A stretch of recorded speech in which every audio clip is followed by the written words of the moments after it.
5 مساء بتوقيت جرينتش، 8 مساء بتوقيت القاهرة. الدهب فتح النهارده عند 3302، وكنت قايل إن ده سعر الإغلاق بتاع امبارح، وقلت مفيش فجوة سعرية. حد من المتابعين الأعزاء قال لي يعني إيه فجوة سعرية؟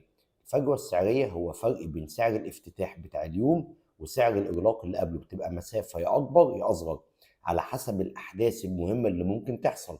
يعني مثال، أيام الحرب التجارية ما بين أمريكا والصين، لما تم الاتفاق في لندن بين الاتنين على تهدئة الحرب وإن هم يوصلوا إلى صيغة اتفاق، فتحنا تقريبا على فجوة سعرية حوالي 15 أو 20 دولار ما بين السعر اللي قفل عليه الذهب يوم الجمعة وما بين السعر اللي فتح عليه يوم الاثنين. يبقى الفجوة السعرية هي المسافة بين سعر الإغلاق وسعر الافتتاح نتيجة ظروف اقتصادية أو سياسية ضخمة تؤدي إلى حدوث هذه الفجوة. أما فيما يخص أسعار اليوم، كان عندنا نقطة مقاومة أو منطقة مقاومة عند ال 3325، وكنت قايل إن المستهدف 3350. وصلنا فعلا إلى 3357 وشغالين حاليا عند 3338.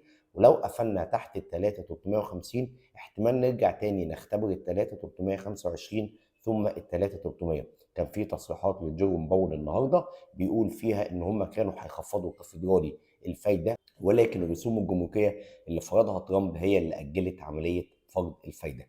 أما فيما يخص أسعار الذهب المحلي، عيار 21 4650، عيار 24 5305، الجنيه الذهب 37 720.